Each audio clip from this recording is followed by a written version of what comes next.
क्या हाल चाल है बाबू लोग? बढ़िया सर। बढ़िया है? यस मज़े से घर पे पढ़ाई हो रही है? Yes sir. चलो, पिछले क्लासों में हम लोगों ने रेडॉक्स रिएक्शन शुरू किया था। रेडॉक्स रिएक्शन का ये देखा था कि ऑक्सीडेशन क्या है, रिडक्शन क्या है। ऑक्सीडेशन और रिडक्शन के लिए दो तरह के कंसेप्ट यूज किए थे, एक क्लासिकल कंसेप्ट और एक मॉडर्न कंसेप्ट। क्लासिकल कंसेप्ट से रेडॉक्स रिएक्शन देखे थे, यानी ऑक्सीडेशन क्या है और रिडक्शन क्या है। मॉडर्न कंसेप्ट में भी हमने ऑक्सीडेशन देखा था और रिडक्शन देखा था। क्लियर है ना? आज हम लोग पढ़ने वाले हैं ऑक्सीकरण संख्या क्या है, यानी ऑक्सीडेशन नंबर क्या है, यानी ओएन क्या है और ओएन को कैसे कैलकुलेट करेंगे, आज हम लोग पढ़ने वाले हैं। क्लियर? आपसे एक रिक्वेस्ट है, वीडियो को लाइक करें, चैनल को सब्सक्राइब करें और वीडियो पसंद आए तो दोस्तों में शेयर भी करें, थोड़ी हेल्प कर दें, आप ही के लिए मेहनत किया जा रहा है। चलिए आज अपना क्लास हम लोग स्टार्ट करते हैं। सबसे पहले ऑक्सीडेशन स्टेट क्या है, समझ में आ रहा है ना? ओएन क्या है? तो सीधी बात है कि किसी भी अणु परमाणु पर उपस्थित चार्ज का मतलब क्या होता है? आवेश। जो क्या करता है भाई? बंधन की प्रकृति को बताता है। चार्ज क्या करता है? बंधन की प्रकृति को बताता है, नेचर को बताता है। यानी अणु परमाणु पर चार्ज है तो किस वजह से है, किस बॉन्ड के कारण है, उसके नेचर को बताए तो उसे हम क्या कहेंगे? ऑक्सीडेशन स्टेट कहेंगे, ऑक्सीडेशन नंबर कहेंगे। अब तो समझ में आ रहा ना? ओएन को किसी एटम के ऊपर लिखते हैं, जैसे कुछ बातें हो जाए कि ओएन है क्या, कैसे रिप्रेजेंट करते हैं, समझ में आ रहा है ना? तो पहले स्टार्ट करते हैं, लिखते चलते हैं और समझाते चलते हैं। चलिए कॉपी पेन निकाल लीजिए, मक्खी मारना बंद कर दीजिए, बिल्कुल मक्खी मारना बंद कर दीजिए। कॉपी पेन निकाल लीजिए, मेरे साथ लिखना शुरू कर दीजिए, ठीक है? केवल लेक्चर ना सुनिए, बहुत प्यारा टॉपिक चल रहा है। क्या टॉपिक होगा बाबू लोग? Oxidation state, oxidation number, oxidation number दिख रहा है कलर? ऑक्सीडेशन नंबर को क्या कहेंगे? ON। समझ में आ रहा है ना? या और में इसी को कहते हैं oxidation state, oxidation state. Short form में क्या कहेंगे? OS। क्या कहेंगे बाबू लोग? OS। देखो हिंदी में इसे ऑक्सीकरण संख्या, ऑक्सीकरण संख्या, या और में इसे हम क्या कहते हैं? ऑक्सीकरण अवस्था। क्लियर है ना? चलो अब देखो भाई ये है क्या। अब मेरे बाबू लोग थोड़ा सा बताना कि क्या है। सबसे पहले तो हम डेफिनेशन करें, बोल दीजिए फटाफट, मेरे साथ बोलते चलिए। हमने क्या बताया सबसे पहले कि यानी वह संख्या जो किसी अणु या आयन पर उपस्थित आवेश ब्रैकेट में बंध की प्रकृति को बताता है, क्या कहलाता है? ऑक्सीकरण संख्या कहलाता है। यानी रियल और imaginary charge present at any atom. Clear है ना? When it is bonded in any state, bonded in any state is called OS या ON। क्लियर है ना? Is bonded state. क्लियर है? तो सबसे पहले लिखेंगे, यानी हिंदी में कि वह संख्या जो किसी अणु या परमाणु या आयन पर उपस्थित आवेश, और आवेश के बाद क्या लिखेंगे? बंध की प्रकृति, बंध की प्रकृति को बतलाता है, बतलाता है। क्या कहलाता है बाबू लोग?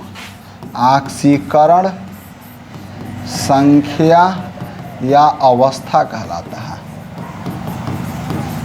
कहलाता है। चल बाबू लोग इसी को इंग्लिश में लिख लेंगे, इंग्लिश में बता दो, इसी को इंग्लिश में बताओ भाई। रियल और इमेजिनियरिंग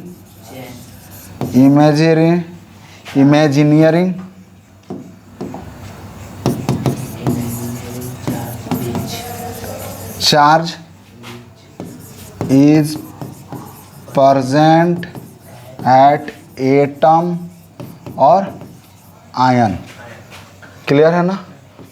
which क्लियर है ना? क्या लिखेंगे भाई? when एटम और आयन के बाद हम लिखेंगे when। क्या लिखेंगे? when it is in bonded state, it is in bonded state called ON और OS। ON और OS। OS का मतलब ऑक्सीडेशन स्टेट, ऑक्सीडेशन हो गया ना? ऑक्सीडेशन स्टेट कहो या नंबर कहो। क्लियर है ना? चलो, या दूसरा डेफिनेशन भी इसका बन सकता है। क्या बन सकता है? और में दूसरा डेफिनेशन हम बना सकते हैं। क्या बना सकते हैं कि इलेक्ट्रॉन ग्रहण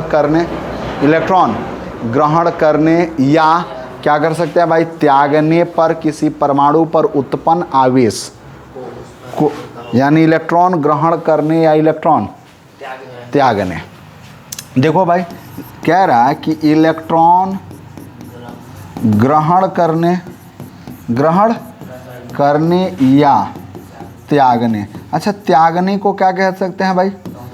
लॉस कह सकते हैं। ग्रहण को क्या लिख सकते हैं? गेन कर लिख सकते हैं ना। ग्रहण को क्या लिख सकते हैं? गेन लिख सकते हैं। ग्रहण करने को क्या लिख सकते हैं भाई? गेन लिख सकते हैं, GAIN। चलो, लॉस करने पर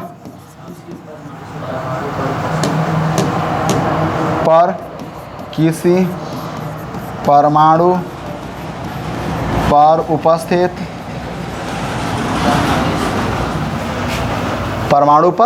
उपस्थित अरे यार, उपस्थित नहीं लिखना है ना, हमें क्या लिखना है? उत्पन्न आवेश को उसका ऑक्सीकरण संख्या या अवस्था कहते हैं। यानी एक बात समझ में आ गई। क्या समझ में आ गई? कि किस इलेक्ट्रॉन ग्रहण करने या त्यागने पर, देखो, इलेक्ट्रॉन को ग्रहण करो या त्याग दो, यानी गेन करना और लॉस करना, लेना या देना। समझ में आ रहा है ना? यानी यूँ समझो, दिल लिया और दिल दिया। समझ में आ रहा है ना? या तो दिल लिया या दिल दिया, तो पहले दिया तो बाद में मिला, या पहले लिया तो बाद में दिया। तो इस स्थिति पर जो चार्ज उत्पन्न होगा उसी चार्ज को क्या कहेंगे हम लोग?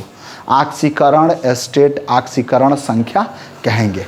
जैसे बाबू इसके पहले वाले कंसेप्ट में आप समझे थे कि एग्जाम्पल में कि सोडियम करता क्या है? अपना एक इलेक्ट्रॉन लॉस करता है, एक इलेक्ट्रॉन, तो Na पॉजिटिव बनाता है, Na पॉजिटिव बनाता है। उसी तरह से हमने क्या देखा? Cl जब एक इलेक्ट्रॉन गेन करता है, यहाँ इसने क्या करा बेटा जी? लॉस करा। क्या करा? लॉस करा। और यहाँ इसने क्या कर रहा है? गेन कर रहा है। तो क्या बनाता है? Cl माइनस बनाता है। समझ में आ रहा है ना? तो अब देखोगे सबसे बड़ा चीज़ कि यानी यहाँ इसका ON इक्वल टू 0 है और यहाँ इसका ON क्या है? 1 है। यानी ON इंक्रीज कर रहा है। ON क्या हो रहा है? इंक्रीज कर रहा है, बढ़ रहा है ना? ON क्या कर रहा है भाई? ON बढ़ रहा है, यानी ON इंक्रीज कर रहा है। दूसरा चीज़ कि यहाँ इसका ON क्या है? 0 है और यहाँ इसका ON कितना हो जा रहा है? -1 हो जा रहा है। कितना हो जा रहा है? -1। तो देखेंगे लोग कि यहाँ इसका ON डिक्रीज कर रहा है। क्या कर रहा है? डिक्रीज कर रहा है। यानी किसी एटम पे या किसी मॉलिक्यूल पे जो चार्ज आ रहा है उसी चार्ज को ही हम क्या कह लेते हैं, ओएन कह लेते हैं। समझ में आ रहा है ना, नहीं समझ में आ रहा? अब प्रश्न उठता है कि कोई एटम चार्ज कितना चार्ज ग्रहण कर सकता है, तो वह उसकी वैलेंसी के बराबर, वह उसकी वैलेंसी के बराबर होता है। तो एक्स्ट्रा नॉलेज में दे देते हैं, वैलेंसी को बता देते हैं, संयोजकता को बता देते हैं। अब ओएन क्या है, ओएन क्या है ये बात हमने समझा। नोट में ओएन को तत्व के परमाणु के ऊपर लिखा जाता है, तत्व के परमाणु के ऊपर लिखा जाता है। यानी सीधा सीधी क्या कर सकते हैं कि O N is written above at any atom, written above at any atom. तो सबसे पहले इसे नोट करना होगा ना आपको। चलिए नोट कर लीजिए बाबू लोग, हो गया? आगे बढ़ चले। चलिए अब देखिए तो भाई नोट में कुछ बातें आती हैं, नोट में देख लो फटाक से। क्या नोट में बातें आती हैं कि ओएन को किसी तत्व के परमाणु के ऊपर लिखा जाता है, लिखा जाता है। यानी क्या लिख सकते हैं भाई कि ओएन इज ऑलवेज, अच्छा ऑलवेज भी लिख दें, चल ऑलवेज रिटेन, ओए होए होए होए होए ओए होए होए, देखो गलती हो रहा है ना, written above at any atom of an element, clear है ना? यानी हमेशा किसी भी एटम के ऊपर लिखेंगे। जैसे अगर हम बात कर लें एग्जाम्पल में तो क्या होगा, जैसे सोडियम है Na नेटिव स्टेट में तो इसका ओएन 0, उसी तरह से Cl है नेटिव स्टेट में 0, या चार्ज है तो -1, या SO4 है तो -2, या P4 है। समझ में आ रहा है ना? यानी ओएन को हमेशा क्या करते हैं, किसी एटम के ऊपर लिखते हैं। जैसे अगर बात कर लें क्रोमियम तो +4, क्लियर है ना? उसके बाद से Mg है तो +2, Al है तो +3। समझ में आ रहा है कि नहीं आ रहा है? आ रहा है। उसी तरह से भाई बहुत सारा हो जाएगा, Mn है तो +7, सल्फर है तो +4, ऑक्सीजन है तो -2। समझ में आ रहा है ना? ETC कर लेते हैं, ETC बहुत सारा चीज़ हो जाएगा, बहुत सारा चीज़ हो जाएगा। अब तो समझ में आ रहा है ना, ओएन को किसी भी एटम के ऊपर लिखा जाता है, क्लियर? अब देखो, ओ अच्छा आई एम सॉरी, यहाँ देखिए हम लोगों ने क्या कर रखा है ना, यहाँ सल्फर के लिए +4 दे रखा है, +4 बल्कि नहीं, हम लोग क्या रखेंगे -4। चलिए अब देखिए तो आगे बढ़ते हैं, तो इसी तरह से यहाँ P4 भी माइनस होगा। आगे देखिए अब कि नोट नंबर अगला, नोट नंबर अगला, चलो नोट नंबर हम लोग क्या लिखेंगे, सेकंड। नोट नंबर पहला हमने देखा, नोट नंबर सेकंड क्या है, तो कह रहा है कि इसका मान 0, धनात्मक, ऋणात्मक हो सकता है। यानी on can be positive, negative और 0। फिर कहता है कि किसी तत्व का ओएन चेंजेबल होता है, परिवर्तनशील होता है। यानी on of an atom, on of an atom is changeable, on of an atom is changeable, clear है ना? तो अब देख लो भाई, यानी कहने का अर्थ है कि ओएन का मान क्या हो सकता है भाई, धनात्मक भी हो सकता है, धनात्मक, कमा ऋणात्मक एवं 0 हो सकता है, हो सकता है। समझ में आ रहा है ना? यानी कहने का अर्थ है कि on can be positive, negative और 0, क्लियर? पहला चीज। दूसरा चीज नोट कह रहा है मेरे भाई, नोट अगला कि ओएन परिवर्तनशील होता है। यानी ओएन का मान क्या होता है बाबू, परिवर्तनशील होता है, परिवर्तनशील होता है। ओएन का मान क्या होता है, परिवर्तनशील होता है। यानी कहने का अर्थ है कि O N is changeable, on is changeable, on is changeable, clear है ना? या हम बात कर ले कि on of an element is changeable. समझ में आ रहा है ना, यानी चेंजेबल। समझो कि कैसे भैया, यहाँ हम थोड़ा सा ओएन ऑफ ऐसे कर लें, थोड़ा सा हम इधर कर लें, on of an element of an element is changeable.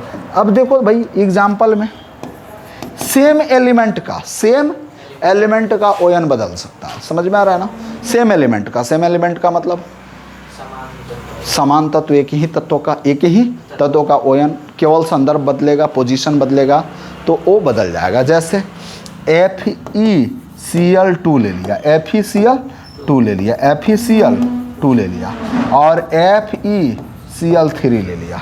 तो देखना सबसे पहले कि Fe, यहाँ जो Fe है इसका ओएन +2 होगा और यहाँ Fe का ओएन +3 होगा।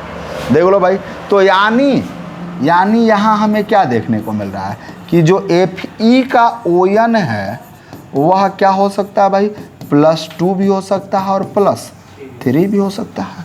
यानी ये कैसी वैल्यू है भाई, चेंजेबल है कि नहीं है, परिवर्तनशील है। कैसी है भाई, परिवर्तनशील है। समझ में आ रहा है कि नहीं आ रहा, आ रहा है। और दूसरा चीज हमने इसमें देखा था बेटा जी लोग, देखना सबसे पहले कि इसमें हमने क्या देखा था कि ओएन का मान धनात्मक, ऋणात्मक, शून्य हो सकता है। जैसे एग्जाम्पल की बात कर लें तो मतलब हमने अभी सोडियम को अगर नेगेटिव स्टेट में है, कौन से स्टेट में है, नेगेटिव स्टेट में, तो इसका ओएन क्या था, 0। लेकिन यही सोडियम अपना 1 इलेक्ट्रॉन डोनेट किया तो क्या बनाया, +1 बनाया। उसी तरह से हमने Cl को देखा नेगेटिव स्टेट में है तो 0 है, नेगेटिव स्टेट का मतलब क्या, उसका जहां जन्म स्थान है ग्राउंड स्टेट। समझ में आ रहा है ना। लेकिन यही Cl क्या किया, जब 1 इलेक्ट्रॉन ग्रहण कर लिया तो इसका चार्ज -1 हो गया, यानी इसका ओएन क्या हो गया, निगेटिव हो गया। अब तो समझ में आ रहा है कि नहीं आ रहा। यानी पहला नोट हमने क्या देखा कि ओएन को हमेशा तत्व के ऊपर लिखेंगे। दूसरा नोट हमने क्या देखा कि ओएन का मान पॉजिटिव भी होगा, नेगेटिव भी होगा और 0 भी होगा। और तीसरा नोट हमने क्या देखा बेटा जी लोग, ओएन 0, यानी ओएन का मान परिवर्तनशील होता है। ओएन का मान क्लियर, कोई दिक्कत। चलिए pause the video, note it down please. जल्दी से वीडियो पॉज करें और नोट करें, जल्दी से करें। चलिए हो गया, आगे बढ़ते हैं अब हम लोग बाबू लोग। तो सबसे पहले अगला टॉपिक हम लोग पढ़ेंगे रूल फॉर फाइंडिंग ओएस या ओएन ऑफ एन एलिमेंट, यानी किसी तत्व का ओएस कैसे निकालते हैं, ऑक्सीकरण संख्या कैसे ज्ञात करते हैं। क्लियर है ना। तो आगे हम लोग बढ़ लें, यानी पढ़ेंगे हम लोग रूल, देखो रूल फॉर फाइंडिंग द, यानी ऑक्सीडेशन नंबर या स्टेट ऑफ एन एलिमेंट। चलो, यानी रूल फॉर फाइंडिंग द, यानी हमने क्या देखा कि किसी तत्व का ऑक्सीकरण संख्या या ऑक्सीकरण अवस्था ज्ञात करने के नियम। क्या लिखेंगे भाई, किसी तत्व का ऑक्सीकरण संख्या, यानी शॉर्ट फॉर्म में क्या लिखते हैं हम लोग, ओएन, ऑक्सीकरण संख्या ज्ञात करने के नियम। कैसे ज्ञात करेंगे, फटाफट हम लोग इस रूल को देखते हैं। तो सबसे पहला जो रूल होता है, देखना बाबू लोग, सबसे पहला रूल कहता है कि मुक्त अवस्था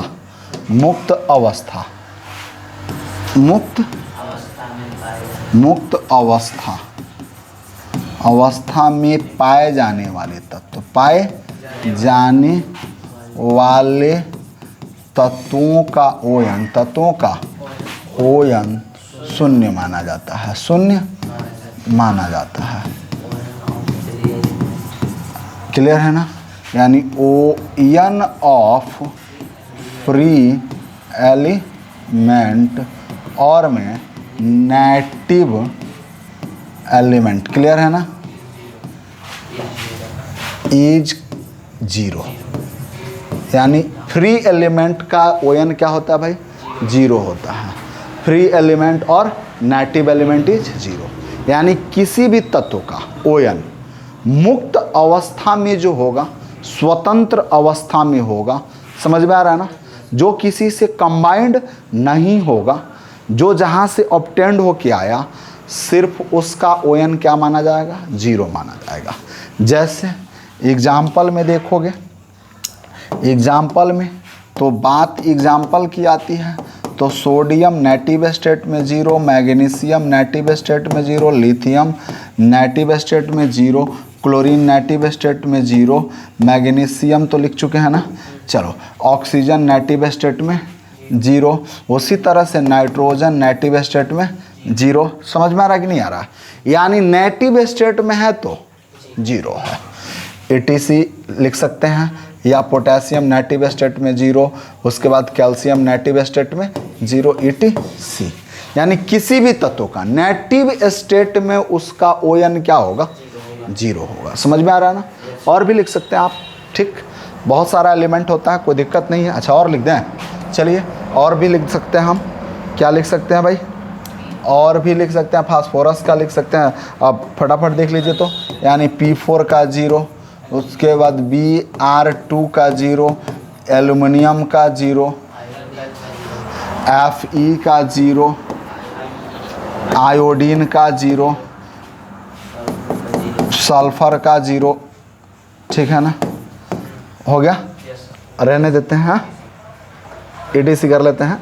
चलो भाई, बहुत नहीं, यानी जो नेटिव स्टेट में है उसका ऑक्सीडेशन नंबर क्या होगा, 0 होगा। दूसरा चीज कह रहा कि ON का योगफल, यानी किसी यौगिक में उपस्थित, किसी यौगिक में उपस्थित सभी तत्वों के आक्सीकरण संख्या का योगफल ऊपर उस पर उपस्थित आवेश के बराबर होता है, उस पर उपस्थित आवेश के बराबर होता है। यानी किसी यौगिक में उपस्थित, रूल नंबर 2 देखना, रूल नंबर फर्स्ट था, रूल नंबर 2 देख लेना। यानी लिखना क्या कि किसी यौगिक में, किसी यौगिक में देखना भाई उपस्थित सभी तत्वों, सभी तत्वों के ON का, यानी ON माने आक्सीकरण संख्या का योगफल, योगफल उस पर, उस यौगिक पर उपस्थित आवेश के बराबर होता है। उस यौगिक पर उपस्थित आवेश के बराबर होता है, आवेश के बराबर होता है, बराबर होता है। पहले इंग्लिश में लिख लेते हैं, फिर समझाते हैं इसको। क्या लिखेंगे तो भाई, the sum of ON of all element, ON of all element in a compound, in a compound is equal to the total charge present on that compound, that compound। चलो, इतनी बात समझ में आ गई। यानी क्या समझ में आया कि किसी भी यौगिक में, कोई कंपाउंड ले लो और उस कंपाउंड का जो ON होगा, सभी तत्वों के ON का योगफल उस पर जितना चार्ज होगा उसके बराबर होगा। जैसे मैं बात कर लूँ एग्जाम्पल में, सबसे पहले मैं एक एग्जाम्पल लेता हूँ, देखना बेटा जी लोग। एग्जाम्पल में सबसे पहले एग्जाम्पल देखो, CO2 लेते हैं। अब इसमें CO2 में ON निकालना है, तो कोई चार्ज है इसमें? कोई चार्ज नहीं है, यानी चार्ज 0 है। इसमें देख ले भाई, चार्ज क्या है? चार्ज 0 है, इसमें चार्ज 0 है। तो अब कार्बन का ON प्लस 2 ऑक्सीजन है। कितना ऑक्सीजन है? 2 ऑक्सीजन है। कार्बन और 2 ऑक्सीजन का ON क्या होगा? इसमें 0 हो जाएगा। यानी सीधा सीधी ON of carbon, ON of carbon plus 2 into ON of oxygen equal to 0। यानी हम क्या लिख सकते हैं, इसके लिए हम लिख क्या सकते हैं, देखना सबसे पहले कि इसमें हम क्या कर सकते हैं कि ON of carbon plus 2 into ON of oxygen equal to 0। समझ में आ रहा है ना। यानी कार्बन का ON प्लस 2 गुणे ऑक्सीजन का ON इक्वल टू 0। नहीं समझ में आ रहा, बोलिए, नहीं समझ में आ रहा, आ रहा है ना। यानी आपने क्या देखा कि CO2 की बात की हमने, तो CO2 में कितने एलिमेंट थे, एक कार्बन था और 2 ऑक्सीजन था।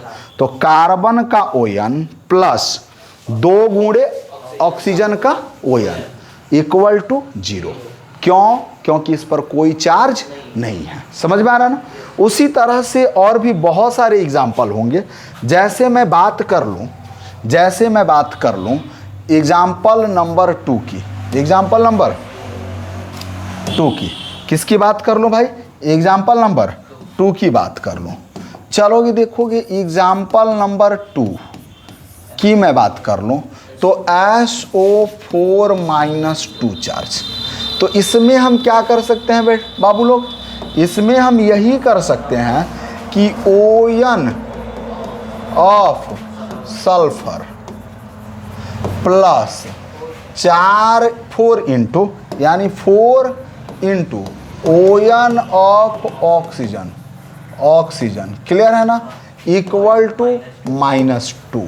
यानी क्या लिख सकते हैं भाई, यानी सल्फर को क्या लिखते हैं S का ON प्लस 4 गुणे ऑक्सीजन देखोगे ऑक्सीजन का ON बराबर क्या होगा, -2 होगा।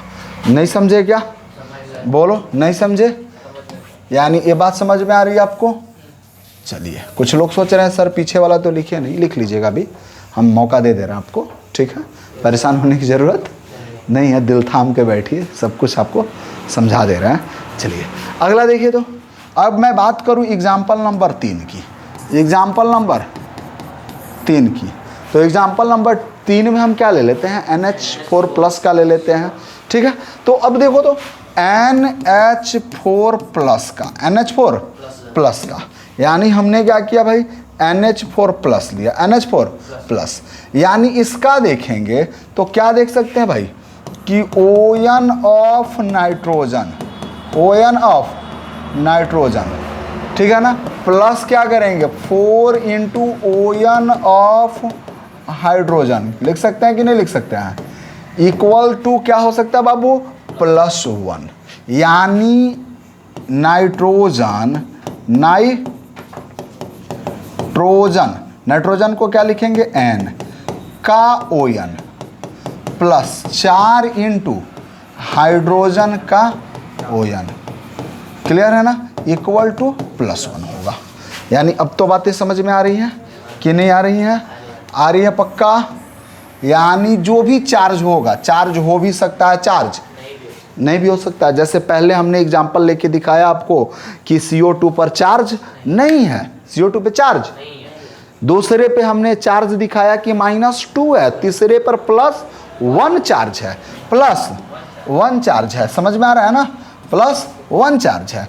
फिर एग्जांपल ले सकते हैं भाई, क्या ले सकते हैं हम, PO4 -2 का, PO4 -2 का एग्जांपल ले सकते हैं ना। अब इसमें क्या कर सकते हैं, PO4 -3 ले लेना। चलिए, तो अब इसमें क्या लिख सकते हैं हम लोग कि ON ऑफ फास्फोरस,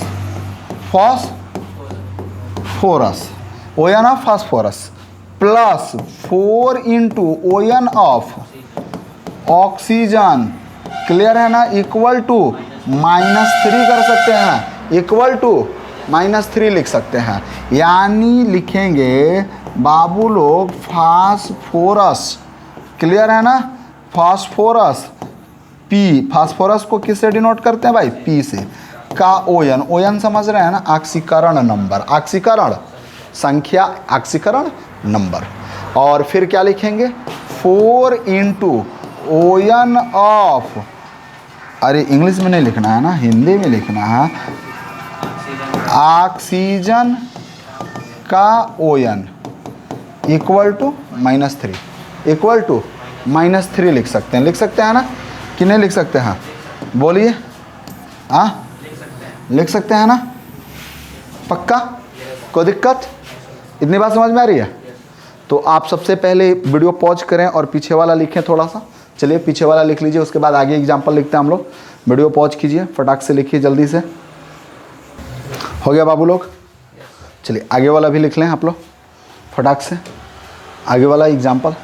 तो एग्जाम्पल हमने 2 देखा, 3 देखा, 4 देखा। अगर बात एग्जाम्पल नंबर हम 5 की करें, देखना बेटा जी लोग फटाफट देखना।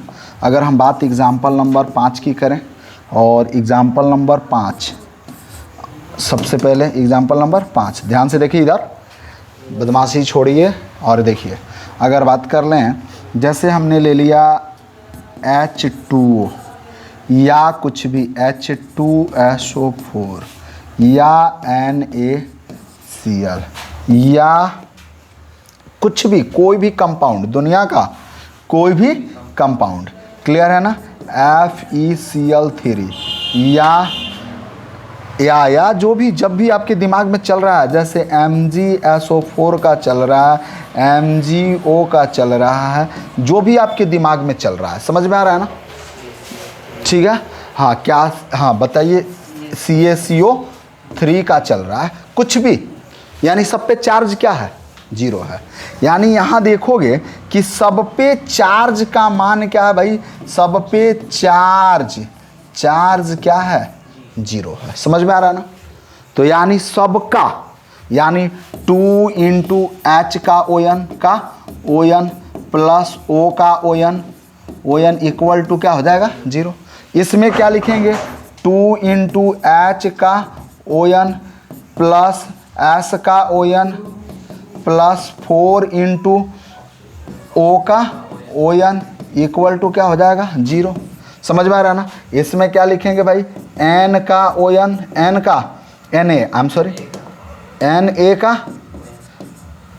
का ओयन प्लस Cl का ओयन इक्वल टू 0। उसी तरह से बेटा जी इसमें क्या लिखेंगे? Fe का ओयन प्लस 3 इंटू Cl का ओयन इक्वल टू 0। नहीं समझे? समझ गए ना? यानी ए वाला आपने इसके लिए यूज करा, ए वाला इसके लिए यूज करा, और ए वाला तो समझ में आ रहा है ना? यानी Mg, अब इसमें क्या कर सकते हो? Mg का ओयन प्लस O का ओयन, O माने ऑक्सीजन, इक्वल टू 0। MgSO4 में Mg का ओयन प्लस सल्फर का ओयन प्लस 4 इंटू ऑक्सीजन का ओयन इक्वल टू 0। कर सकते हो कि नहीं कर सकते हो? यानी कोई चार्ज नहीं है तो सबका प्लस करके 0 के इक्वल करेंगे। क्लियर है ना? अब हम लोग आगे बढ़ेंगे तो आएगा O N of some particular elements. O N of some elements, particular elements हो जाए, एलिमेंट्स हो जाए। क्लियर है ना? तो आप पहले वीडियो पॉज कर लें, एग्जाम्पल नोट कर लें। चलिए हो गया, आगे बढ़े हम लोग फटाक से, जल्दी करिए। हो गया? चलिए अब देखेंगे ओयन ऑफ सम एलिमेंट्स, कुछ तत्वों का ओयन, यानी कुछ तत्व, जैसे कैल्शियम का क्या होगा, कार्बन का क्या होगा, ऑक्सीजन का क्या होगा। समझ में आ रहा है ना? तो तत्वों का ओयन अगर याद रहेगा तो हमें निकालने में आसानी होगी। तो इसलिए हम लोग लिखेंगे कुछ तत्वों का ओयन, यानी क्या लिखेंगे भाई? यानी कुछ O N of some elements, O N of some elements, यानी oxidation number of some element, oxidation number of some elements, यानी कुछ तत्वों का ओयन। क्लियर है ना भाई? यानी क्या लिखेंगे? कुछ तत्वों का ओयन। चलिए ऑक्सीकरण संख्या, जैसे सब कुछ तत्वों का ओयन हम बात कर लें, ये हमारा रोल नंबर 3 में चलेगा। रोल नंबर कितने में चलेगा? 3 में। अब इसमें पहला देखेंगे, पहला कि alkalis metal group 1 periodic table पढ़ रहे होंगे तो उसमें पेरियोडिक टेबल में हमने क्या पढ़ रखा बेटा कि ग्रुप 1 के तत्वों को क्या कहते हैं, अल्कलीज मेटल कहते हैं। क्या कहते हैं, अल्कलीज मेटल कहते हैं। समझ में आ रहा है ना। तो अल्कलीज मेटल, जितने अल्कलीज मेटल होते हैं, अल्कलीज मेटल, जितने अल्कलीज मेटल होते हैं यानी क्षार धातु कहते हैं इनको, क्षार धातुएं। और क्षार धातुएं होती क्या है, तो ये सब ग्रुप 1 वाले होते हैं, ग्रुप 1 वाले होते हैं। ठीक है ना। इनका ओयन क्या होता है भाई, ओयन +1 होता है, +1 होता है।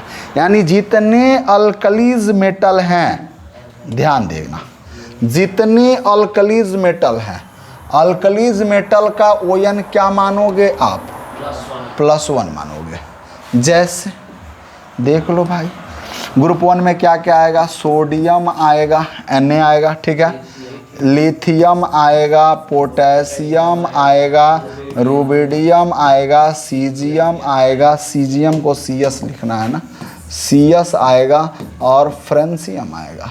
इन सब का ओयन क्या माना जाएगा, +1। इन सब का ओयन क्या होगा भाई, +1। समझ में आ रहा है कि नहीं आ रहा है, आ रहा है ना। इन सब का ओयन क्या होगा भाई, +1 होगा। क्लियर। चलो दूसरा देखना, दूसरा number alkaline earth metal, alkaline earth metal. और जो अल्कलाइन अर्थ मेटल होता है इसको क्या कहते हैं भाई, ग्रुप 2 होता है ना। और इनका ओयन क्या माना जाता है, +2 माना जाता है। यानी मृदा क्षार धातु, क्या लिखेंगे इनको, मृदा क्षार धातु, मृदा क्षार धातु। और मृदा क्षार धातु में क्या क्या आते हैं, तो हमने पीरियोडिक टेबल में पढ़ रखा है ना कि क्या क्या आएगा, beryllium, magnesium, calcium, beryllium, magnesium, calcium, strontium. ओए होए, कैल्शियम देखो हमने क्या क्या लिख दिया यार, कैल्शियम के लिए Ca, एस्ट्रेंशियम, बेरियम और रैजियम। क्लियर है ना, BaRa। क्लियर। अब इन सब का जो ओयन होता है वो +2 माना जाता है। याद रहेगा ना, इन सब का ओयन क्या माना जाता है, +2 माना जाता है। इन सब का ओयन क्या माना जाता है, +2 माना जाता है। क्लियर। उसी तरह से बोरॉन एंड एल्युमिनियम का ओयन क्या माना जाता है, +3 माना जाता है। क्लियर है ना। Any problem. यानी देखोगे भाई, तीसरा हम लोग नोट लिखते हैं, तीसरा पॉइंट इसमें कि बोरॉन, बी को क्या कहते हैं, बोरॉन, यानी हिंदी में बोरान लिख लेंगे, यानी एटॉमिक नंबर 5 होता है ना। एंड दूसरा कर लेंगे एल्युमिनियम, यानी एल्यूमिनियम। क्लियर है ना। एटॉमिक नंबर कितना होता है, 13 होता है। और इनका ओयन क्या माना जाता है, +3 माना जाता है। इनका ओयन क्या माना जाता है, +3। याद रहेगा ना। चौथा में देखेंगे कि हाइड्रोजन, हाइड्रोजन कहता है कि भाई इन मोस्ट ऑफ इट्स कंपाउंड, यानी हाइड्रोजन के लगभग जितने यौगिक हैं उन सब में इसका ओयन क्या माना जाता है, +1 माना जाता है। इन most of all compound, in most of its compound. Clear है ना। तो बात करते हैं सबसे बड़ा चीज चौथे रूल की कि हाइड्रोजन, हाइड्रोजन को लिखते क्या है, हम H लिखते हैं।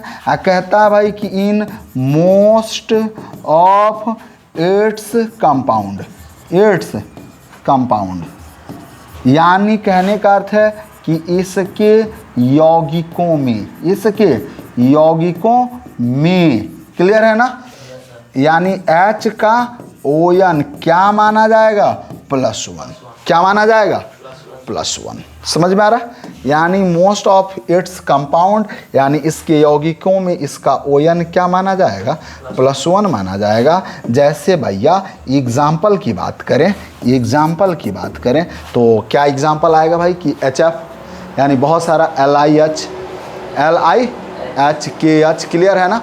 यानी अब देख लो, एक और बात है, बात हाइड्रोजन की जैसे आई, और हमने क्या बताया कि जो इसके यौगिक हैं इन सभी यौगिकों में इसका ओएन क्या माना जाएगा, +1 माना जाएगा। लेकिन बात जैसे आती है अल्कलीज मेटल के साथ हाइड्रोजन के यौगिक, अल्कलीज मेटल के साथ हाइड्रोजन की यौगिक, अल्कलाइन अर्थ मेटल के साथ हाइड्रोजन का यौगिक, तो उसमें क्या माना जाता है, -1 माना जाता है। एक्सेप्शन अपवाद में लिख लेना, ठीक है, कोई दिक्कत। तो सबसे पहले इधर हम एग्जाम्पल लिखने से, हाँ एग्जाम्पल लिख ही देते हैं, कोई दिक्कत नहीं है। जैसे बात करते हैं हम HF की, क्लियर है ना। तो HF में क्या होगा, हाइड्रोजन यानी इसका +1 हो जाएगा। HCl में क्या हो जाएगा, +1 हो जाएगा, समझ में आ रहा है ना। HCl में क्या हो जाएगा, +1 हो जाएगा। उसी तरह से HBr में क्या हो जाएगा, इसका +1 हो जाएगा, क्लियर है ना। H2O में क्या हो जाएगा, +1 हो जाएगा, ठीक है। अब H2SO4 में इसका क्या माना जाएगा, +1, क्लियर है ना। उसी तरह से H3PO4 में क्या माना जाएगा, +1। उसी तरह से अब देखना भैया और भी बहुत सारा इसका कंपाउंड होगा। NH3 में इसका क्या माना जाएगा, +1, क्लियर है ना, कोई दिक्कत। NH4 में इसका क्या माना जाएगा, +1। हाइड्रोजन का हमेशा ये +1 ऑक्सीडेशन नंबर माना जाता है, क्लियर है, एनी प्रॉब्लम। लेकिन एक अपवाद आता है, एक्सेप्शन आता है कि जैसे यह क्षार धातु और मृदा क्षार धातु यानी अल्कलाइन मेटल और अल्कलाइन अर्थ मेटल के साथ अभिक्रिया करता है और अपना यौगिक बनाता है, तो इसका ओएन क्या माना जाता है, -1 माना जाता है। याद रहेगा ना। तो पहले इसे नोट कर लें आप लोग। चलिए हो गया, आगे बढ़ते हैं। तो एक्सेप्शन यही लिख दें कि नहीं, अगले पेज पे लिख दें। चलिए हो चुका है ना ये पेज, हो गया। तो अब देखो भाई अगला पेज हम लोगों का क्या है, देखना सबसे बड़ी चीज़ कि अब एक्सेप्शन हम लोग चलते हैं। और एक्सेप्शन में क्या क्या है, एक्सेप्शन को हिंदी में क्या कहते हैं भैया, अपवाद।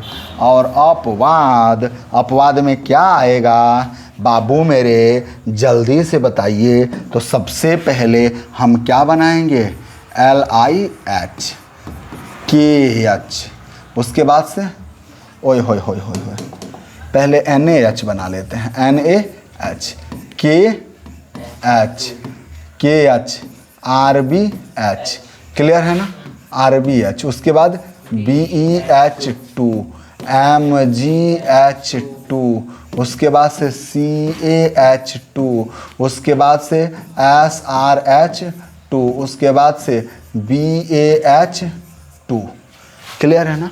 एक कंपाउंड है, इनमें हाइड्रोजन का ओएन क्या माना जाएगा, -1। यानी इन सभी में किसका ओएन है भाई, ये जो ओएन दिख रहा है किसका ओएन है, यानी हाइड्रोजन का ओएन है इन सभी यौगिकों में। इसका मतलब क्या हुआ कि यहाँ देखेंगे कि यहाँ से लेकर यहाँ तक ये क्या है, अल्कलीज मेटल है, अल्कलीज मेटल है, यानी क्षार धातुएं हैं। कौन धातु है भाई, क्षार धातुएं, क्लियर है ना। और यहाँ से यहाँ तक क्या है, अल्कलाइन अर्थ मेटल है। क्या है भाई, अल्कलाइन अर्थ मेटल है। कौन मेटल है, अल्कलाइन अर्थ मेटल है, अर्थ मेटल है, समझ में आ रहा है ना।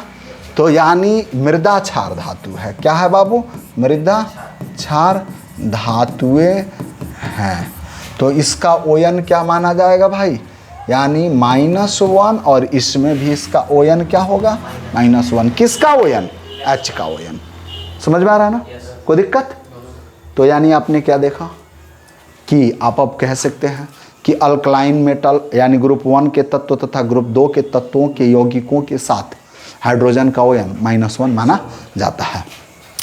तो आप लिख सकते हैं भाई, क्या लिख सकते हैं कि यहाँ लिख सकते हैं कि ग्रुप 1 एंड ग्रुप 2 के तत्वों के साथ H का ओएन, H का ओएन जो हम ऑलरेडी लिख चुके हैं, H का ओएन क्या माना जाता है, -1 माना जाता है। क्लियर, इतनी बात समझ गया, कोई दिक्कत?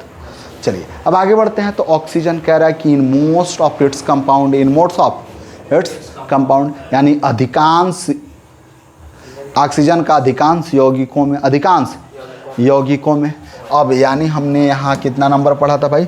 4 नंबर, 4 नंबर। अब 5 नंबर में आते हैं। तो 5 नंबर में देखना भाई, 5 नंबर, कितना नंबर? 5 नंबर। अब 5वां नंबर हम लोगों को देखना है। 5 number, 5 number, I am sorry 4 number हो गया भाई। 5 नंबर बनाओ। कह रहा है ना कि ऑक्सीजन, ऑक्सीजन क्या है? यानी O है। तो क्या लिखेंगे? इन मोस्ट ऑफ इट्स कंपाउंड। और ON इसका कितना होता है भाई? यानी ON इक्वल टू -2 माना जाता है। क्या माना जाता है? -2। यानी अधिक ऑक्सीजन का,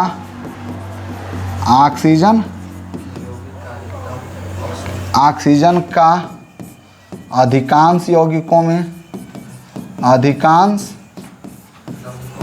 यौगिकों में ON बराबर -2 माना जाता है। इतनी बात समझ में आ रही है ना? अधिकांश यौगिकों में। और कुछ अपवाद आते हैं, जैसे परऑक्साइड बॉन्ड बनेगा। क्या बनेगा? Peroxide bond. तो परऑक्साइड बॉन्ड में इसका ON कितना माना जाएगा? -1 माना जाएगा। सुपर ऑक्साइड में इसका ON क्या माना जाएगा? -1/2 माना जाएगा। उसी तरह से ओजाइड में इसका ON क्या माना जाएगा? -1/3 माना जाएगा। अब तो समझ में आ रहा है ना? तो कुछ अपवाद भी हैं, बट जैसे बात कर लें, हम बात कर लें इसकी एग्जाम्पल की, तो इसमें एग्जाम्पल देखना भाई, इसमें एग्जाम्पल की बात करते हैं। तो जैसे H2O हमने लिया, तो H2O में इसका क्या माना जाएगा? -2 माना जाएगा। समझ में आ रहा है ना? यहाँ तीर का चिन्ह देके लिखने की ज़रूरत नहीं है। उसी तरह से CaCO3 लिया हमने, तो -2 माना जाएगा। उसी तरह से H2SO4 लिया, तो क्या माना जाएगा? -2। उसी तरह से और क्या ले सकते हैं भाई? Na2O ले सकते हैं, तो -2 माना जाएगा। उसी तरह से MgO ले सकते हैं, -2। RbO ले सकते हैं, -2। समझ में आ रहा कि नहीं आ रहा? आ रहा? लेकिन कुछ अपवाद वाले रूल भी यहाँ कुंडली मार के बैठे होते हैं। यानी अपवाद, अपवाद वाले रूल क्या है भाई? एक्सेप्शन क्या है? एक्सेप्शन क्या है? देखोगे भाई, तो पहला एक्सेप्शन नंबर 1 कहता है कि पर ऑक्साइड बॉन्ड, पर ऑक्साइड बॉन्ड, यानी पर ऑक्साइड बॉन्ड, पर ऑक्साइड बॉन्ड बंधन, पर ऑक्साइड बंधन में, यानी OXYGEN, ऑक्सीजन का ON बराबर -1। अब पर ऑक्साइड बॉन्ड है क्या बाबू लोग? तो देखेंगे सबसे पहले कि पर ऑक्साइड बॉन्ड बनता कैसे है। पर ऑक्साइड बॉन्ड बनता कैसे है, ध्यान से देखना। पर ऑक्साइड बॉन्ड बनाना है हमें। क्या बनाना है? पर ऑक्साइड बॉन्ड बनाना है। तो ऑक्सीजन हो गया, क्लियर है? इसके साथ क्या करेंगे? सिंगल बॉन्ड लगाएंगे। क्या लगाएंगे? Single bond. फिर ऑक्सीजन, फिर सिंगल बॉन्ड, फिर सिंगल बॉन्ड। तो यहाँ जो दिख रहा है यह कौन सा बॉन्डन है भाई? पर ऑक्साइड बॉन्ड है। कौन सा बॉन्ड है? पर ऑक्साइड बॉन्ड है। क्लियर? तो ये जो बंधन बन रहा है इसी को क्या कहते हैं? पर ऑक्साइड बॉन्ड कहते हैं। क्लियर है ना? यानी पर ऑक्साइड बॉन्ड को क्या कहेंगे भाई? पर ऑक्साइड बंधन। क्लियर है ना? और इसमें इसका जो ON था भाई क्या मानेंगे? -1। इस ऑक्सीजन का ON क्या मानेंगे? -1। यानी each one oxygen gets oxidation number equal to -1। नहीं समझे? पहला एक्सेप्शन समझ में आया? दूसरा एक्सेप्शन कहता है भाई, दूसरा एक्सेप्शन की अगर बात करें हम ओजोनाइड की, समझ में आ रहा है ना? ओजोनाइड की बात करें, सुपर ऑक्साइड की बात करें, तो इन सब में इसका ON क्या हो जाएगा? चेंज हो जाएगा। समझ में आ रहा है ना? और पर ऑक्साइड में, एग्जाम्पल में पर ऑक्साइड में क्या क्या आ सकता है भाई? तो पर ऑक्साइड में देखना सबसे बड़ा चीज़ पेरोक्साइड में क्या आ सकता है, H2O2 आ सकता है।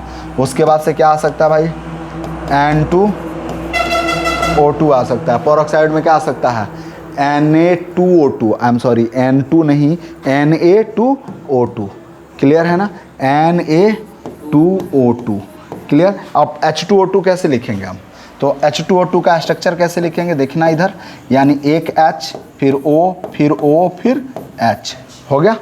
उसी तरह से Na2 का स्ट्रक्चर कैसे लिखेंगे, सोडियम ऑक्सीजन फिर ऑक्सीजन फिर Na, क्लियर है ना। तो अब देखो इसमें इसका ON क्या मानना है, यानी इसका तो +1 होगा तो इसका -1, इसका -1 तो इसका +1, इसका भाई +1 होगा, इसका -1, इसका -1 तो इसका +1। समझ में आ रहा है ना, स्ट्रक्चर लिख दिया गया दोनों का, कोई दिक्कत। चलिए अब आगे एक्सेप्शन और भी बढ़ते हैं, इसके अपवाद नंबर B के तरफ मूव करते हैं, पहले इसे आप नोट कर लें, हो गया। आगे बढ़े हम लोग फटाक से, चलिए आगे बढ़े। चलो अब देखो तो अपवाद नंबर 2 के तरफ आगे बढ़ते हैं। तो अपवाद नंबर 2 यानी अब एक्सेप्शन यानी हमने पढ़ा अपवाद, और किसका अपवाद पढ़ रहे हैं भैया, तो हम ऑक्सीजन के लिए पढ़ रहे हैं, यही ना, याद है मेरे बच्चा लोग। और यह अपवाद नंबर B, और अपवाद नंबर B में क्या लेंगे हम, सुपर ऑक्साइड, क्या लेंगे, सुपर ऑक्साइड। सुपर ऑक्साइड क्या होगा, KO2 RbO2, यानी सुपर ऑक्साइड बॉन्ड, क्लियर है ना। और सुपर ऑक्साइड बॉन्ड में एग्जाम्पल में क्या आएगा, RbO2 और क्या आएगा, एक KO2 क्या आएगा भाई, KO2 RbO2, यानी इसमें इसका ON क्या मानेंगे हम लोग, बता दो भाई, -1/2, याद रहेगा, कोई दिक्कत। यानी इधर RbO2 आया तो यानी इसका -1/2 लेंगे, -1/2 लेंगे ON, समझ में आ रहा है ना, कोई दिक्कत, एनी प्रॉब्लम।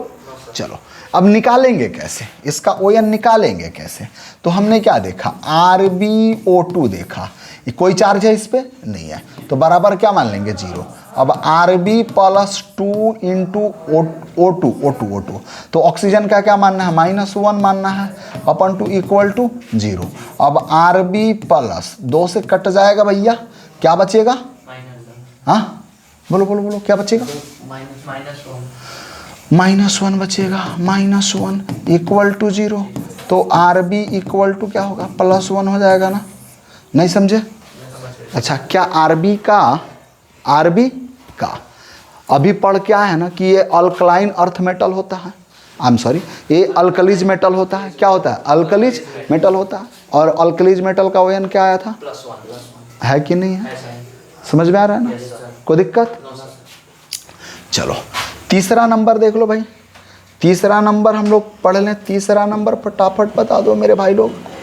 तीसरा C नंबर इसका ओजोनाइड, क्या है, ओजोनाइड में, यानी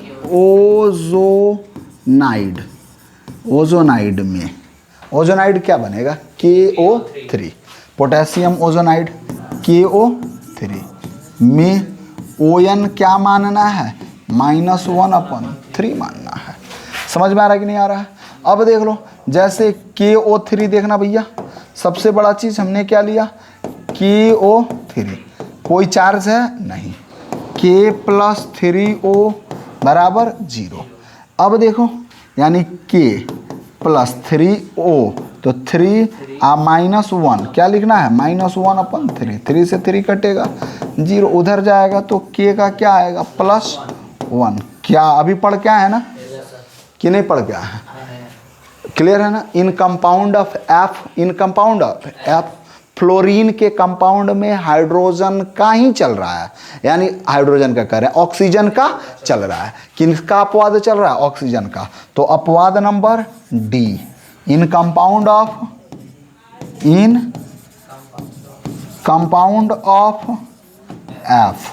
F के कंपाउंड में, फ्लोरीन F के कंपाउंड में, जैसे O2F2, OF2, तो तो देखना भैया, यानी क्या क्या आएगा, O2F2 और दूसरा क्या कंपाउंड आ सकता है, OF2।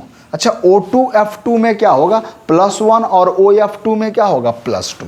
तो यहाँ +1 होगा और यहाँ क्या होगा, +2। याद रखना, बिल्कुल याद रखना भाई, याद रखना, बहुत क्रिटिकल क्वेश्चन बनाने में मज़ा आएगा। ये बात समझेगा। यानी हमने क्या पढ़ा भाई, 5 रूल पढ़ लिए और हाइड्रो ऑक्सीजन के 4 अपवाद पढ़ लिए, 4 अपवाद पढ़ लिए। क्लियर है। अब आगे बढ़ते हैं, तो पहले ही से नोट कर लें, वीडियो पॉज करें और नोट कर लें जल्दी से। चलिए, हो गया, आगे बढ़े हम लोग। तो अब आगे बढ़ते हैं, तो देखना अभी हमने कितने पढ़ लिए थे भाई, 4-5 पढ़ लिए थे ना, फटाफट देख ले। यानी 5 पढ़ लिए थे, 5 नंबर ऑक्सीजन था ना, 5 नंबर क्या है, ऑक्सीजन है। 6ठा नंबर चलते हैं भाई, 6ठा नंबर तो फ्लोरीन की बात आती है। किसकी बात आती है, फ्लोरीन। तो कहता है कि most of its compound, ON क्या होगा भाई, -1 होगा, -1 होगा, मोस्ट ऑफ इट्स कंपाउंड। तो बात करते हैं छठे की, 6ठे नंबर की बात करते हैं। तो मोस्ट ऑफ यानी फ्लोरीन, फ्लूओरीन। अच्छा, फ्लोरीन को किससे डिनोट करते हैं भाई, F से। कहता है कि in most of its compound. चलो, in most of its compound क्या माना जाएगा, ON क्या माना जाएगा, -1 माना जाएगा। क्लियर है ना। यानी इसके यानी हम ऐसे लिख सकते हैं, अधिकांश यौगिकों में, अधिकांश यौगिकों में इसका ON क्या माना जाता है, -1 माना जाता है। किसका, फ्लोरीन का। किसका, फ्लोरीन का। जैसे एग्जांपल में क्या ले सकते हैं, HOF। तो F का क्या होगा, -1। समझ में आ रहा है ना। एग्जाम्पल में क्या लिख सकते हैं, एग्जाम्पल में क्या लिख सकते हैं, HOF। और F का क्या मानेंगे, -1। और भी कुछ बहुत सारा रहने देते हैं। ये एग्जाम्पल नहीं, इसको अपवाद में रख लो। किस में रख लो बेटा, अपवाद में। इसको एक्सेप्शन ले लो, EXCEPTION, यानी अपवाद। और जैसे अपवाद में आएगा तो +1 हो जाएगा। ये याद होना चाहिए। क्लियर। चलो, अब अगला देख लें। यानी अगला हम लोग रूल नंबर 7। तो 7वां कहता है कि P ब्लॉक, अन्यथा ना कहा जाए, any other P block elements can show variable oxidation state. Clear है ना। तो देखना भाई, कहता है कि any other P block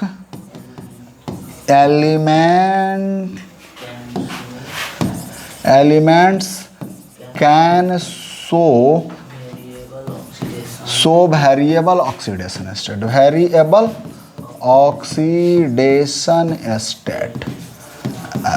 clear है ना। यानी हिंदी में क्या लिख सकते हैं, अन्यथा न कहा जाए तो P ब्लॉक के तत्व परिवर्तनशील ऑक्सीकरण, वाह बच्चों की तरह, ऑक्सीकरण अवस्था को प्रदर्शित करते हैं, करते हैं। आजा मेरे भाई, आजा मेरे राजा।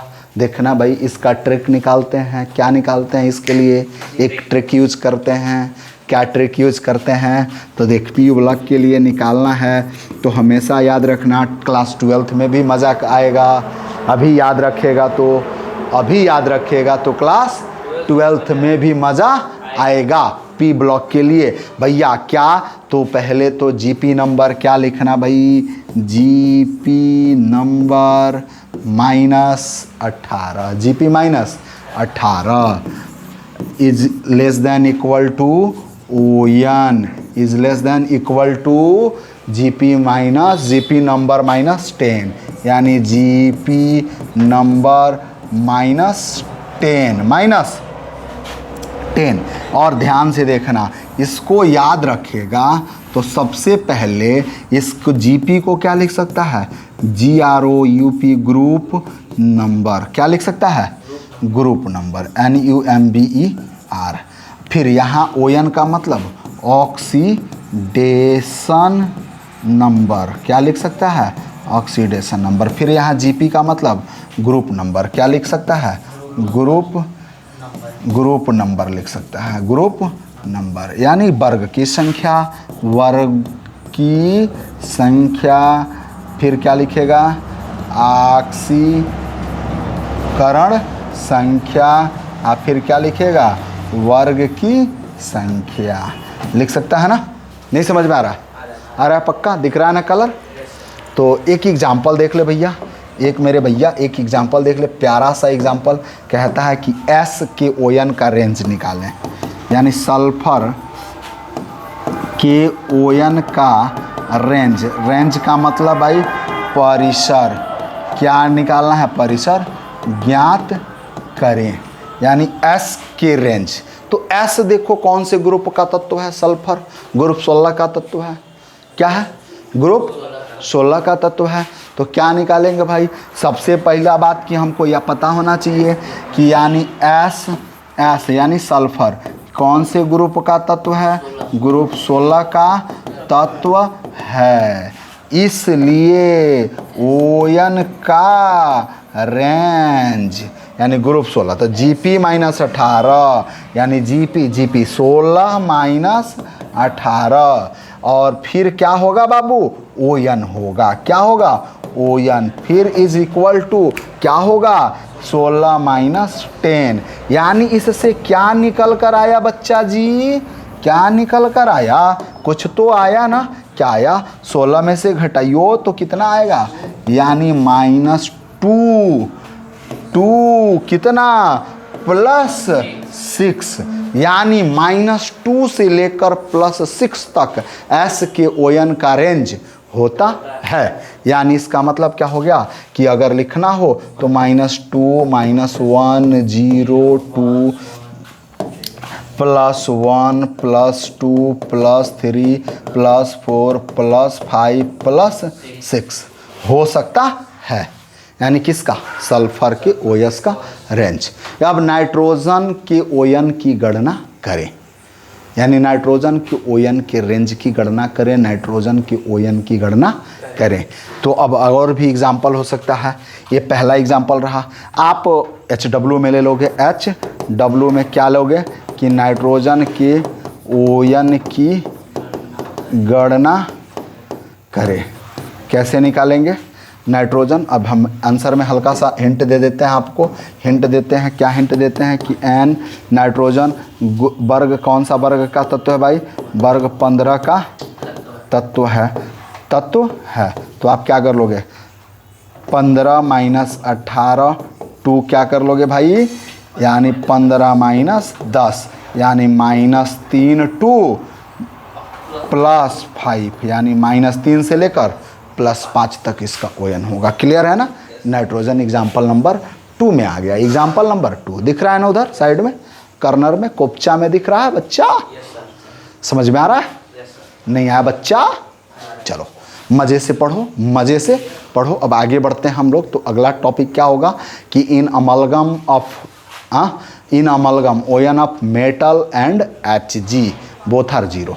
यानी अमलगम का नाम सुना है ना, अमलगम देखा है ज़िंदगी में, नहीं देखा, सोडियम अमलगम का नाम सुना है, हाँ अच्छा सोडियम सुना है, अमलगम नहीं सुना, क्या बात है यार, ओहो यहाँ भी तेरी गरीबी दिख रही है। कोई बात नहीं है बेटा, यहाँ हम तेरे को अमलगम दिखाने वाले नहीं हैं, हम बस बताएंगे, समझ में आ रहा है ना। तो चल बेटा आगे बढ़े हम, तो पहले पॉज कर और फिर नोट कर, तब हम आगे बढ़ेंगे। चलिए हो गया, आगे बढ़े, चलो अब देखना बाबू मेरे, जल्दी करो। चलो देखिए, तो अगला हम लोगों का टॉपिक होगा भाई, अभी कितना रोल नंबर चल रहा था इधर, देखो रोल नंबर कितना चला, 7 चला ना, 8वां चलेगा अब।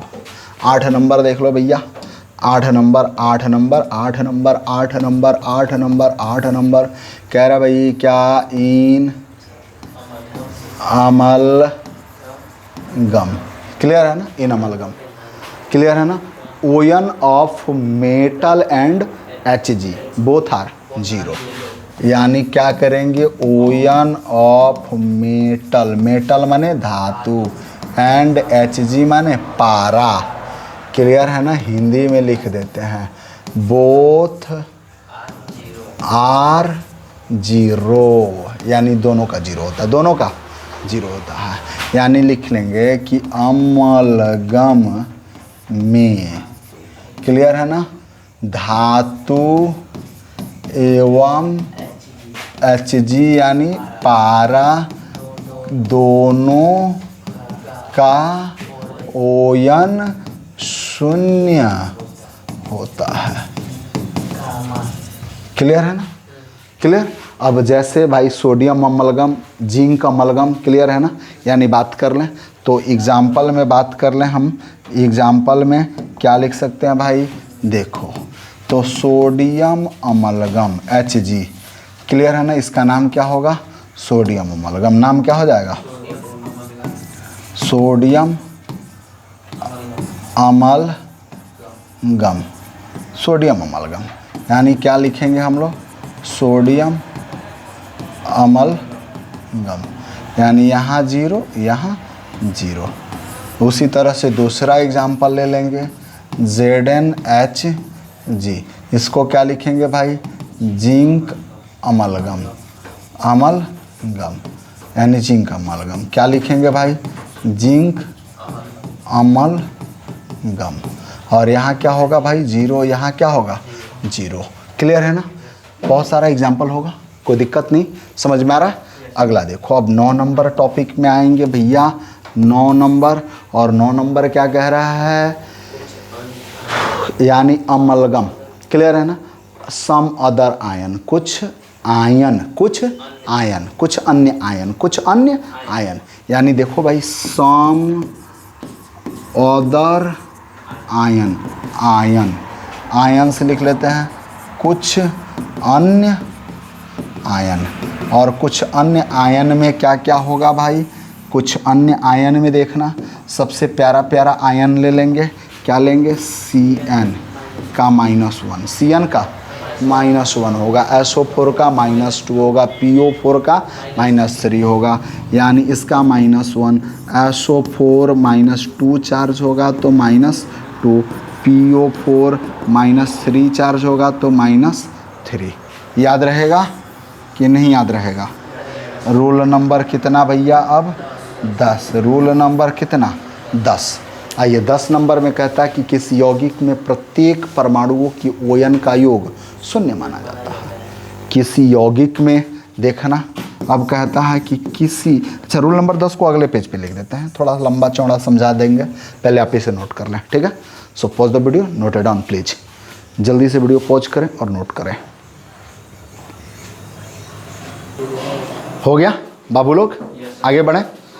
तो अब 10 नंबर रूल क्या था कि किसी यौगिक में प्रत्येक तत्वों के परमाणुओं का ओयन क्या होता है, 0 माना जाता है। प्रत्येक तत्वों के परमाणुओं के ओयन का योगफल 0 माना जाता है। तो आइए 10 नंबर रूल देखते हैं हम लोग। 10 नंबर रूल हम लोगों का 10 नंबर रूल बहुत प्यारा रूल होगा, यानी किसी यौगिक में प्रत्येक तत्वों के परमाणुओं के ओयन का योगफल 0 माना जाता है, 0 माना जाता है। कॉर्नर में इधर दिख रहा है, यानी किसी यौगिक में प्रत्येक तत्व के परमाणुओं का ओयन क्या माना जाता है, 0 माना जाता है। यानी क्या लिखेंगे भाई, the sum of each element देखो एलिमेंट्स का स्पेलिंग गलत लिखे हैं। एलिमेंट्स ऑफ यानी the sum of each element of a compound is equal to 0, यानी the sum of O N of each element, the sum of O N of, यहाँ हमको O N लगाना है। क्या लगाना है? Of the O N of each element कर लेते हैं। क्लियर है ना? ऑफ ईच एलिमेंट यानी ओएन क्या है भाई? 0 होगा। क्या होगा? 0 होगा। जैसे देख लो, बहुत प्यारा रूल होगा। क्या है? जैसे देख लो फटाक से, देखो मेरे भाई एग्जाम्पल में देखना कि जैसे कोई एक कंपाउंड बता दो जल्दी से, KMNO4 पहला एग्जाम्पल है KMNO4। अब इसमें Mn का ON याद करना है। किसका ON याद करना है? Mn का। किसका याद करना भाई? Mn का। अब इस कंपाउंड में कह रहा है कि अंडरलाइन कंपाउंड यानी Mn का ON याद करें। में Mn यानी इसको क्या कहते हैं? मैग्नीज का ON ज्ञात करें। ON ज्ञात करें यानी मैग्नीज का ON निकालना है आपको। समझ में आ रहा है ना? तो अब देखना सबसे पहले कि क्या करोगे, K plus Mn plus 4 into O equal to 0। अच्छा, K का कितना पढ़कर आए हो? अभी तो पढ़कर आए हो ना कि अल्कलाइन अर्थ मेटल है तो इसका +1 होगा। Mn का नहीं पता तो Mn लिख देंगे। अब +4 ऑक्सीजन का मोस्ट कंपाउंड में क्या माना जाता है? -2 इक्वल टू 0। अच्छा, +1 प्लस Mn अब +4 दूने का -8 इक्वल टू 0। अच्छा, +1 घटेगा तो Mn प्लस कितना -7 बनाएगा इक्वल टू 0। अच्छा, Mn का कितना आ गया भाई? उधर जाएगा तो +7। नहीं समझे क्या? समझेगा? उसी तरह से दूसरा एग्जाम्पल अब आपसे पूछ दिया भाई। दूसरा एग्जाम्पल पूछ दिया कि H3PO4 में P का ON ज्ञात करें। यानी क्वेश्चन पूछ दिया कि H3PO4 में P का ON ज्ञात करें। चलिए, क्या ज्ञात कर लीजिएगा भाई? कैसे निकाल लीजिएगा? हाँ, यानी अब क्या करिएगा, 3H plus P plus 4 into O equal to 0। अच्छा, अब मोस्ट कंपाउंड में हाइड्रोजन का कितना माना जाता है? +1, तो 3 इंटू +1 प्लस फास्फोरस का पता नहीं +4। मोस्ट कंपाउंड में इसका क्या माना जाता है? -2 इक्वल टू 0। अब +3 +4 अब +-8 इक्वल टू 0। अच्छा, +3 प्लस कितना हो जाएगा? -5 इक्वल टू 0। तो P का क्या हो जाएगा? +5। नहीं समझे? अभी बताया है ना फास्फोरस के ON का रेंज कितना होता है। अभी देख लो, इधर पढ़ के आओ ना कि फास्फोरस के ON का रेंज, सल्फर के ON का पढ़े हो, नाइट्रोजन के ON का पढ़े हो, तो फास्फोरस के ON का रेंज भी यही होगा। जैसे यहाँ निकाल ले, कोई दिक्कत? चलो, अब इसी तरह से कोई और एक क्वेश्चन पूछ दे आपसे, कोई एक और क्वेश्चन पूछ दे। क्या पूछ दे क्वेश्चन? देखना सबसे पहले क्वेश्चन क्या पूछ दे आपसे। एक और क्वेश्चन छोटा सा पूछा जा सकता है आपसे। क्या पूछा जा सकता है? क्वेश्चन। हाँ जी, क्वेश्चन ही पूछा जाएगा आपसे, और कुछ थोड़ा ना पूछा जाएगा। मेरे भाई परेशान क्यों हो आप? चलो, अब एक और क्वेश्चन पूछ दिया गया आपसे 3rd नंबर में। कोई भी प्यारा सा कुछ भी। क्या पूछ दिया गया? K2Cr2O7। क्या पूछ दिया गया? K2Cr2O7 में Cr का ON। तुम्हारे गांव वाला Cr नहीं यार, जो रात में देख के आप डर जाते हो, वो Cr नहीं। समझ में आ रहा है ना? जैकाल नहीं, एक क्रोमियम है। क्या है? क्रोमियम। क्या करोगे आप? कुछ नहीं करोगे। K2 करोगे, हो ऐसे नहीं लिखना है, 2K करोगे +2Cr +7O करोगे इक्वल टू क्या मानोगे? 0। अच्छा, ग्रुप 1 का तत्व है कि, तो क्या होगा, +1 होगा, +2 Cr +7 आप -2 मान लेंगे ना, क्योंकि ऑक्सीजन का मान नहीं -2 होता है, = 0। अच्छा +1 था तो +2 Cr +7 दूने का -14 और =0 घटेगा तो 2Cr +2 और -14 क्या हो जाएगा, -12 = 0। अब 2Cr = +12, तो इसलिए मेरे भाई Cr बराबर +12/2 काटेंगे तो +6 आएगा। नहीं समझे? समझेगा? यानी Cr का ऑक्सीडेशन स्टेट क्या होगा, +2 होगा, +6 होगा, आई एम सॉरी। अब तो समझ में आ रहा है? अब इसको लिखने के बाद बहुत सारा क्वेश्चन आपको मिलेगा, बहुत सारा क्वेश्चन मिलेगा। प्रत्येक क्वेश्चन को आपको क्या करना है, घर पे HW में करना है। नहीं आएगा तो आप क्या करेंगे, कमेंट करेंगे कि सर इसका एक बार बता दें। समझ में आ रहा है ना? कोई दिक्कत? चलिए आगे बढ़े हम लोग।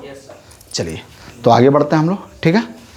चलिए मेरे बाबू लोग फटाक से आप पहले इसे नोट कर लें, जल्दी से नोट कर लीजिए। चलिए हो गया इतना बाबू लोग, आगे बढ़े हम लोग। तो अब बहुत सारे हमारे पास क्वेश्चन होंगे, बहुत सारे क्वेश्चन होंगे। क्वेश्चन जानने से पहले आज हमने क्या क्या पढ़ा एक बार ब्रीफली रिव्यू कर लेते हैं। तो सबसे पहले ऑक्सीडेशन स्टेट पढ़ा, किसी एटम पे जो चार्ज आता है या चार्ज यानी इलेक्ट्रॉन आता है या इलेक्ट्रॉन जाता है तो चार्ज जनरेट होता है, उसी चार्ज को ही क्या कहते हैं हम, ON कहते हैं या OS कहते हैं। OS निकालने के लिए हमने बहुत सारा तरीका देखा, बहुत सारा तरीका देखा। जैसे हमने ग्रुप 1 के तत्वों का ON क्या माना, +1, ग्रुप 2 के तत्वों का ON क्या माना, +2 माना। क्लियर है ना? हाइड्रोजन का ON क्या माना, +1 माना। लेकिन जैसे ग्रुप 1 और ग्रुप 2 के तत्वों के साथ हाइड्रोजन संयोग करता है तो उस स्थिति में उसका मान क्या हो जाएगा, -1। ऑक्सीजन का क्या माना, -2 माना। लेकिन अपवाद थे ऑक्सीजन के कुछ। समझ में आ रहा ना? P ब्लॉक के तत्व क्या करते हैं भाई, परिवर्तनशील संयोजकता को प्रदर्शित करते हैं। इतनी बात समझ में आई? इसी तरह से बहुत सारा हम लोगों ने आज रूल पढ़ा, पीछे आप देख सकते हैं, एक बार रिव्यू करके फटाफट। यानी ये सब रिव्यू में था हम लोगों का। यानी देख लो, सबसे पहले ON को किसी तत्व के परमाणु के ऊपर लिखा जाता है। ON का मान धनात्मक ऋणात्मक शून्य हो सकता है, ON का मान परिवर्तनशील हो सकता है। ये सारी चीज़ें हम लोग पढ़ लिया है ना। अब ON कैसे निकालते हैं, तो मुक्त अवस्था में पाए जाने वाले तत्वों का ON 0 होता है। सभी तत्वों के ON का योगफल उस पर उपस्थित आवेश के बराबर होता है। एग्जाम्पल देखें, अब इधर देखें कि अल्कलीज मेटल का ON कितना माना जाता है, +1। अल्कलाइन अर्थ मेटल का +, बोरॉन का +3, हाइड्रोजन का +1। उसके बाद से फिर ऑक्सीजन का +-2, पेरोक्साइड में ऑक्सीजन का -1, ओजोनाइड में कितना -1/3 और फिर सुपर ऑक्साइड में कितना -1/2। उसके बाद से हमने क्या पढ़ा, फ्लोरीन का कितना मानते हैं, -1 मानते हैं। HOF में +1 माना जाता है। और P ब्लॉक के तत्व क्या करते हैं, परिवर्तनशील संयोजकता को प्रदर्शित करते हैं। और इसके लिए एक ट्रिक पढ़ा हमने, क्या, Gp-18 और क्या लिख सकते हैं, ON Gp-10 यानी ग्रुप नंबर A है। उसके बाद फिर हमने क्या माना, अम्लराज में प्रत्येक तत्व का ON क्या होता है, 0 होता है। और कुछ आयन हैं उनके ON -1, -2 और -3 हमने पढ़ा। उसके बाद हमने क्या पढ़ा कि किसी यौगिक में प्रत्येक तत्वों के परमाणुओं का ON का योगफल क्या माना जाता है, 0 माना जाता है। क्लियर? अब यह पढ़ने के बाद अब हम बहुत सारा एग्जाम्पल, बहुत सारा क्वेश्चन करेंगे। बहुत सारा क्वेश्चन। क्या क्वेश्चन है भाई, कि find out the ON of underline elements. Find out the ON of underline elements यानी रेखांकित यानी रेखांकित तत्वों के ON की गणना करें। यानी जिस तत्व के नीचे अंडरलाइन किया गया आपको उसी का ON निकालना है। समझ में आ रहा है ना? जैसे मैं बात कर लूँ एक एग्जाम्पल की, यहाँ देखना, सबसे पहले कोई भी ले सकते हैं, FeCl3 ले सकते हैं। इसमें से जो आपको लगे आप बता सकते हैं कमेंट करके, या मैं तो पहले FeCl3 लेता हूँ भाई, जो मुझे आसान लग रहा है मैं वही लेकर चलूँगा ना। समझ में आ रहा है कि नहीं आ रहा है? जो आपको भास्ट लगे आप कमेंट करो, आप कमेंट करो, ठीक है। चलो, तो जैसे पहला क्वेश्चन क्या था भाई, सॉल्यूशन में क्या था, FeCl3 और किसका निकालना था, फेरस का। तो अब क्या करेंगे भाई, कोई चार्ज नहीं, तो Fe+3Cl = 0 और Fe प्लस क्लोरीन का क्या माना जाता है, -1 = 0, तो उधर जाएगा तो क्या बना लेगा, +3, यानी Fe का ऑक्सीडेशन स्टेट क्या होगा भाई, +3 होगा। नहीं समझे, समझेगा। उसी तरह से FeCl2 में निकाल सकते हो, Ca3PO4 द होल ट्वाइस में भी ज्ञात कर सकते हो। चलो, आप कहोगे यहाँ क्यों सर जी, आप इसे भी बता दो, एक बार समझ में नहीं आ रहा है तो मैं इसे भी बता देता हूँ। क्या है भाई, यानी Ca3PO4 द होल ट्वाइस किसका निकालना है, फास्फोरस का, P का निकालना है। तो आप क्या करोगे, सीधा सीधी आप क्या करोगे, देखो तो आपको क्या समझ में आ रहा है कि 3Ca आ रहा है प्लस 2P हो जाएगा ना, 2 से गुणा करेंगे तो 2P हो जाएगा, क्योंकि 2 इसमें भी है और 4 दूना के 8 ऑक्सीजन है ना, 8 कितना है ऑक्सीजन, क्योंकि 4 दूने का 8 हो जाएगा ना, 8 ऑक्सीजन = 0। अब कैल्शियम है तो +2 हो जाएगा, प्लस फास्फोरस का पता नहीं, +8 कितना हो जाएगा, -2 हो जाएगा = 0। तो 3 दूने का +6 प्लस 2P प्लस 8 दूने का -16 = 0। 6 में से 16 घटेगा तो 2P प्लस -10 होगा = 0। अब उधर भेज दोगे तो 2P बराबर +10 और P बराबर +10/2 कटेगा तो क्या होगा भाई, +5, यानी फास्फोरस का कितना निकल गया भैया, +5 निकल गया। इस फास्फोरस का कितना हो गया, +5। आप ऐसे बना सकते हो कि नहीं बना सकते हो, क्लियर। तो आप सबसे पहले क्वेश्चन नोट करें, चलिए क्वेश्चन नोट कीजिए, हो गया, आगे बढ़े बाबू, बढ़े हम लोग, क्लियर हो गया, क्वेश्चन नोट कर लिए, एनी प्रॉब्लम। चलो, और इसका सॉल्यूशन नोट कर लें भाई, 1-2 एग्जाम्पल, ठीक है, कोई दिक्कत। चलिए, अब हम लोग अगले क्लास में क्या पढ़ेंगे, लुईस संरचना की सहायता से ऑक्सीकरण संख्या कैसे निकालते हैं। लुईस संरचना, लेविज स्ट्रक्चर, आप केमिकल बॉन्डिंग चैप्टर में पढ़े होंगे, तो केमिकल बॉन्डिंग चैप्टर में लेविज स्ट्रक्चर कैसे लिखा जाता है और उसकी सहायता से हम ऑक्सीडेशन नंबर कैसे ज्ञात करते हैं, ये अगले हम लोग क्लास में पढ़ेंगे। आज के लिए सिर्फ इतना ही। फिर एक बार आपसे रिक्वेस्ट कर रहे हैं, वीडियो को लाइक कीजिए, चैनल को सब्सक्राइब कीजिए और दोस्तों के भी ज़रूर शेयर कीजिए, छोटी सी सहायता आप ज़रूर करें। बाकी के लिए जय हिंद, जय भारत।